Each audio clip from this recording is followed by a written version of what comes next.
tardes, buenas noches, depende del horario en el que cada uno pueda asistir a este Congreso Internacional en Mediación Policial y Mediación de Proximidad, que nuevamente nos convoca a pensar un poco en estos temas, estos conflictos, nuevas demandas y desafíos, que siempre es interesante de pensar para aquellos que ejercemos las docencias en estos contextos, que años antes era como más difícil de pensarnos, ¿no? Incluidos. Y bueno, un poco este trabajo que he preparado tiene la idea de, más bien de contribuir a algunas reflexiones, ¿no? Más que nada se trata de eso. Bueno, ahora no me funciona la presentación, ahora sí. Dentro del eje la mediación policial y la policía en proximidad en la formación inicial y continua, dentro de este eje pensaba en algunas reflexiones en torno al desafío que tienen estos métodos alternativos de resolución de conflictos en la formación, para el abordaje de conflictos en la actividad policial, es decir, estos policías y estas policías en función, y también por su actividad policial. Puntualmente, en lo que estaba pensando, en las cosas que me preguntaba cuando me puse a escribir y a preparar esto, fue en la atención que existe en esta doble tarea, ¿no? En este policía que escucha, pero que este policía no es muy escuchado. Bueno, y en virtud de eso, organicé un poco esta presentación con preguntas para hacerlas un poco más amenas y menos aburridas para quien le toca mirar. Bueno, pensaba en cuáles son estos desafíos en esta formación policial para abordar estos conflictos de manera adecuada. Y lo primero que pensé en cuanto a la forma, esperen que aquí,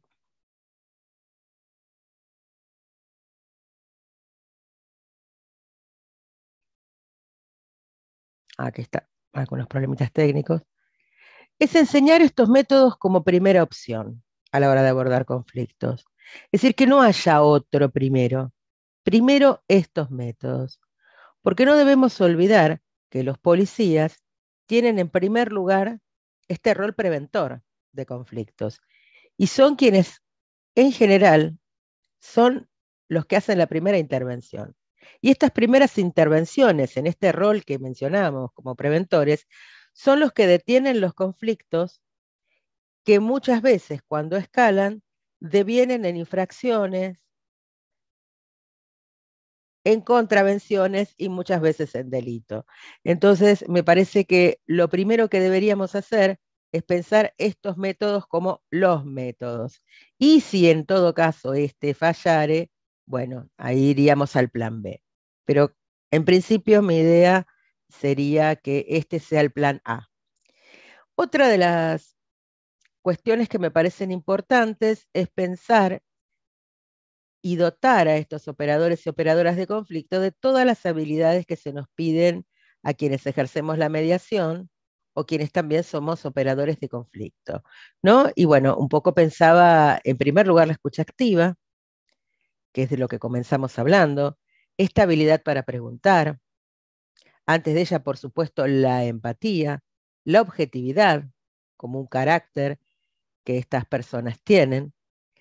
Agregué la paciencia, porque creo que es un arte y una virtud que todos debemos cultivar, sobre todo cuando trabajamos con personas que muchas veces acuden al operador de conflictos o a la operadora de conflictos cuando no están tranquilas, cuando están atravesando alguna circunstancia que las coloca en cierto grado de vulnerabilidad o por lo menos en un estado de emocionalidad que requieren de la operadora y el operador de conflictos este don de paciencia en donde uno pueda esperar que la otra persona se exprese con sus tiempos, a sus maneras, de sus formas, interpretando que muchas veces puede haber hasta un tono agresivo y que no necesariamente ese tono agresivo es para con uno, sino que realmente muchas veces ese tono agresivo es el que se tiene por las circunstancias o el que se tiene por la educación recibida o el que se tiene por los usos y costumbres que esta persona tiene.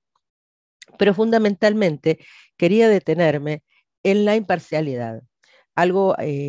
Vengo trabajando sobre esto y en principio pensaba en el carácter de imparcialidad que tiene que tener todo operador de conflictos y en que esto no quede como una categoría vacua de contenido, sino que el término imparcialidad involucre también consigo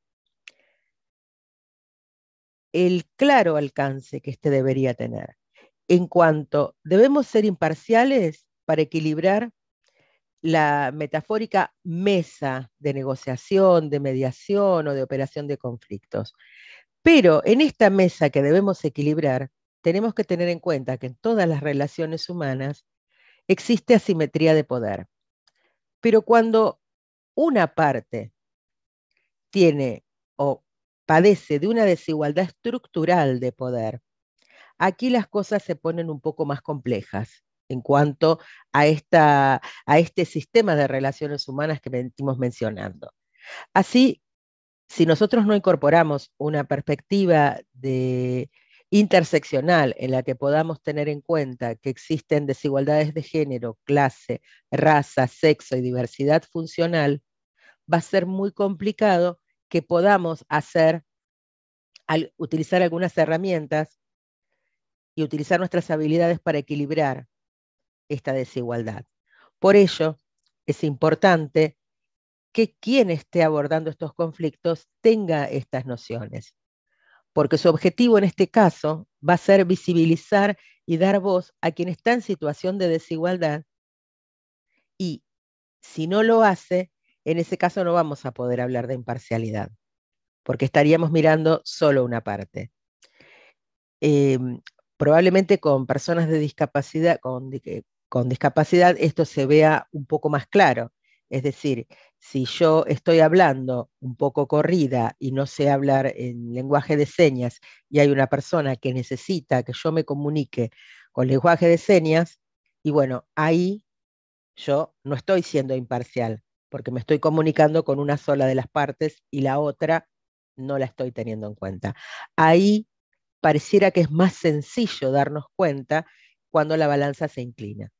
Por ahí, en otras desigualdades, como es la de género, como es la de clase, como es la de raza, como es la de sexo, muchas veces estas desigualdades, decía, pasan un poco más inadvertidas. Por eso es importante que si nosotros tenemos incorporada esta perspectiva, y en este caso, más allá de la enseñanza, los oficiales, la policía la tiene incorporada, también va a poder va a poder utilizar sus herramientas para dar voz a quienes no la tienen por esta situación de vulnerabilidad que los coloca la desigualdad estructural que padecen. En este sentido, otra de las preguntas que vienen, estas las puse juntas. ¿En qué momentos cruciales estos saberes hacen la diferencia? ¿Y qué miembros estratégicos deberían tener estos saberes? Bueno, el momento crucial es desde el minuto cero en el que se inscriben. Es siempre.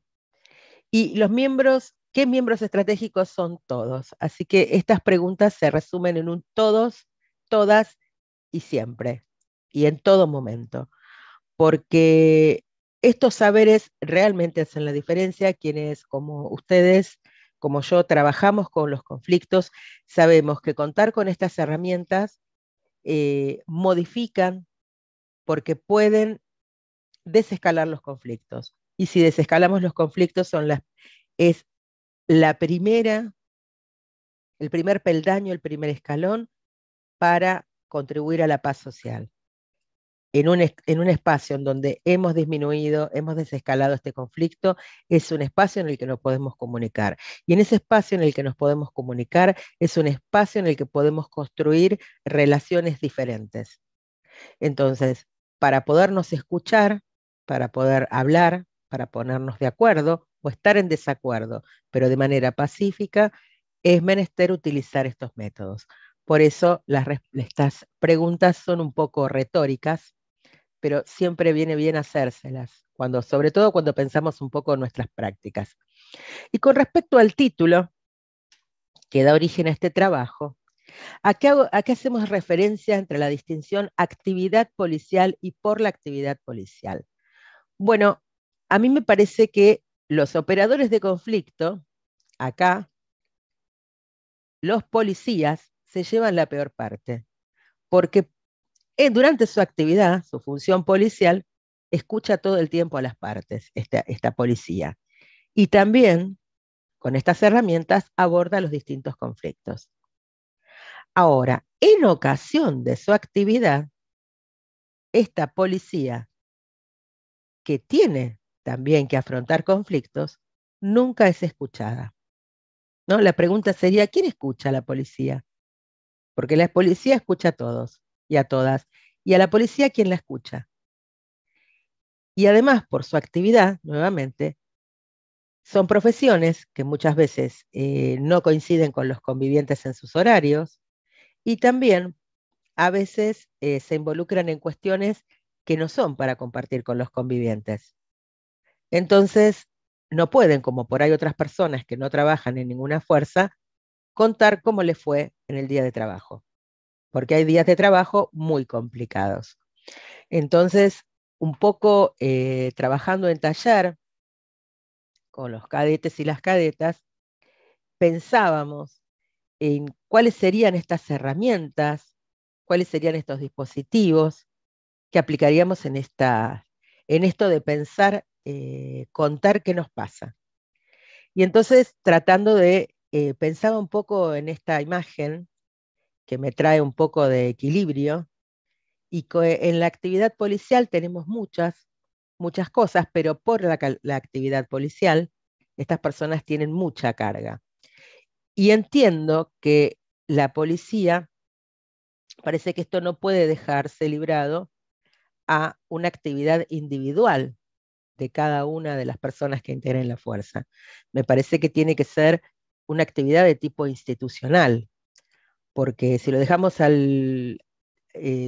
digamos, librado a la individualidad, podría ocurrir que alguna persona entienda que es correr, otra persona podría entender que es escribir, otra persona podría entender que no lo necesita. Y en cambio, cuando existen protocolos institucionales, esos protocolos se ponen en funcionamiento, se implementan y se activan. Y cuando esos protocolos se activan, los hacen todos los miembros, sin distinción de lo que opinan o lo que no opinan. Y a mí me parece que eso redundaría en una mejor policía, porque sería una policía que encuentra un ámbito de contención y un ámbito de administración adecuada de sus propios conflictos por la actividad. Sabemos que además, no lo voy a mencionar ahora porque sería abrir como demasiados temas y tengo poco tiempo, pero lo cierto es que sabemos que es una profesión muy estresante, que padecen lo que se denomina en el anglicismo burnout, y que muchas veces no existe un espacio catárquico o de taller de trabajo. Entonces, el desafío para mí, como lo pensaba, es trabajar en la formación inicial y así como trabajamos en función de su actividad, en cómo abordar estos conflictos y en la capacitación continua, muchas veces en estos talleres de reflexión de sus prácticas, sería muy importante que desde el inicio, desde la formación inicial, se trabaje en encontrar modos de autocuidado emocional. Y en talleres y en formación continua, talleres de reflexión de sus prácticas en sus casas y espacios no laborales.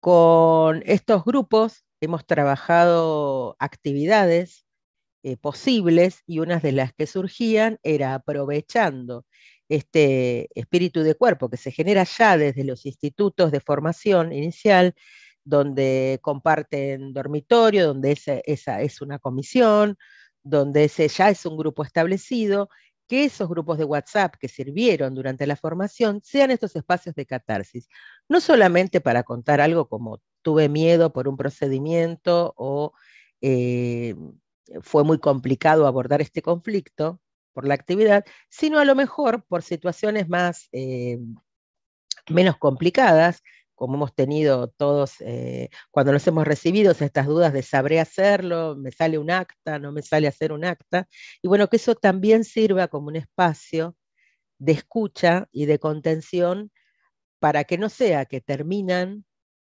digamos, me recibo y bueno, me arreglo solo, sola.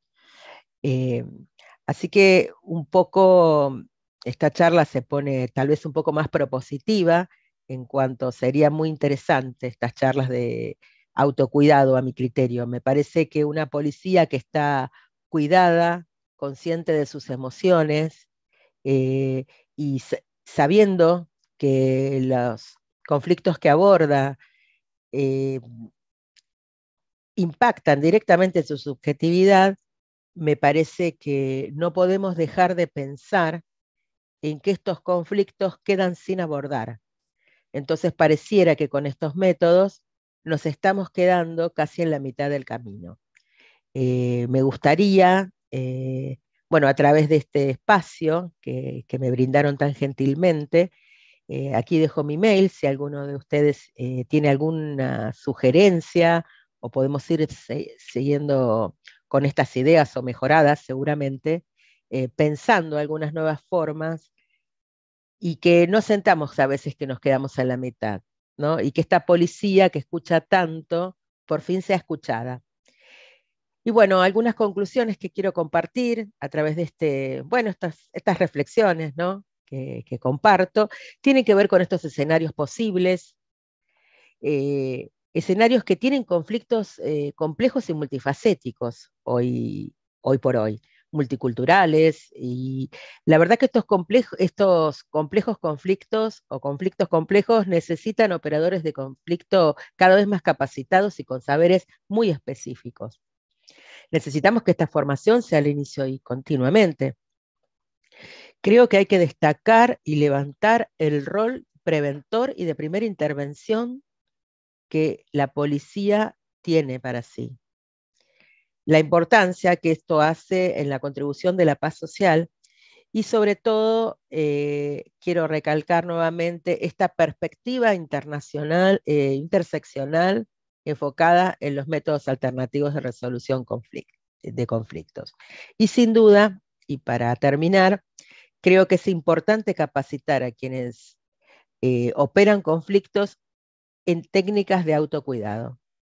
Creo que esa va a ser una de las enseñanzas que probablemente deberíamos propugnar o propiciar y también, ¿por qué no?, pensar que cada uno de nosotros en sus ámbitos laborales muchísimas veces padecemos estrés laboral y muchas veces, bueno, en nuestro caso yo soy mediadora, así que en este caso creo que lo habrán leído en la descripción.